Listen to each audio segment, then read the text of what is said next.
பாருங்க, இயேசு சத்திரத்தில் இடம் இல்லாத இருந்தபடினால எங்க தெரியுமா பிறந்தார் அவரு? பெத்லகேம். இந்த இவர் பிறந்த ஊர் எதுக்கு ஃபேமஸ்னா, பஸ்கா பண்டிகை அன்றைக்கு பழுதற்ற ஆட்டுக்குட்டியை பலியிடணுமா. அந்த ஆட்டுக்குட்டியை கவனிங்க, இந்த பெத்லகேம் தான் மேய்ப்பர்கள் அதிகமா இருப்பாங்க. அந்த சிட்டியை எதுக்கு பேர் போன சிட்டி தெரியுமா?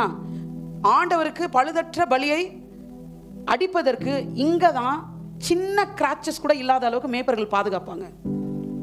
இப்போ நம்ம பேபி பிறந்த உடனே டவலை சுத்துறோம்ல, அந்த மாதிரி ஆடு பிறந்த உடனே ஈவன் புல்லுனால அங்கே கீழே கம்பியோ ஏதாவது இருந்து கூட பாடியில் ஸ்க்ராட்ச் ஆகிடக்கூடாதுன்னு பிறந்த ஆட்டை அப்படியே அந்த பெட்ஷீட்டில் தான் ரிசீவே பண்ணுவாங்களாம். அந்த பெட்ஷீட் ரொம்ப சாஃப்டாக இருக்குமா. ஏன்னா இந்த ஆடு அங்கே பிறக்கிற எல்லா ஆட்டுடைய முதல் குட்டியை ரொம்ப சேஃபாக பார்த்துக்குவாங்களாம் அங்கே இருக்கிற மேய்ப்பர்கள். ஏன்னா அது பழுது இல்லாமல் தேவனுக்கு அடிக்கப்படணும். பஸ்கா பண்டிகையில் பழுத தெரியுமா, இதெல்லாம் பழுதற்ற ஆட்டுக்குட்டியை தான் அடிப்பாங்க. அப்படி ஒரு பியூராக இருக்கணும்னு சொல்லி ரிசீவ் பண்ணும்போது பாருங்க, இயேசுடைய அடையாளம் எல்லாமே அதில் கனெக்ட் ஆகுது.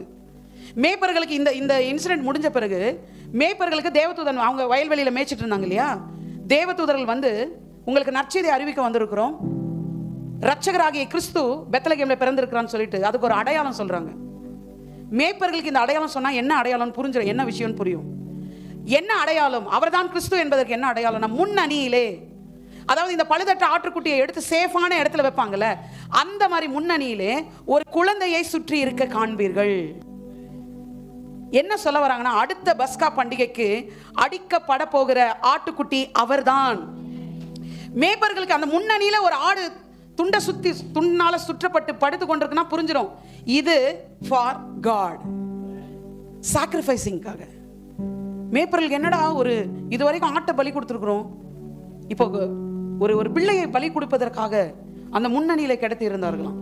ஷார்ப்பா புரிஞ்சிச்சு மேய்ப்பர்களுக்கு, ரொம்ப சந்தோஷமா போறாங்க. ஏன்னா அவர் வருவாரு, அவர் அடிக்கப்பட்ட எல்லாமே தெரியும், ப்ராஃபஸில சொல்லி இருக்குல்ல ஏசாயா 53. உடனே மேய்ப்பர்கள் கிளம்பி போறாங்க. பார்த்தா முன்னணியில் அது அடையாளமா, எல்லாம் சொல்லுங்க, அது என்ன? It's a sign. எதுக்கான சைன்? பெரிய பெரிய பஸ்கான் ஒன்று வரும் பாருங்க.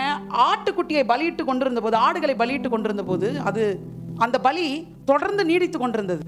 ஆனால் என்றைக்கு ஒன்ஸ் அண்ட் ஃபார் ஆல், ஒரே முறை எல்லாவற்றுக்காகவும் எல்லாருக்காகவும் ஒருவர் பலியானாரோ அன்றைக்கு பலியிடப்படுதல் நிற்கப்பட்டது. ஒரு கையை தட்டுங்களேன் ஆண்டவருக்கு.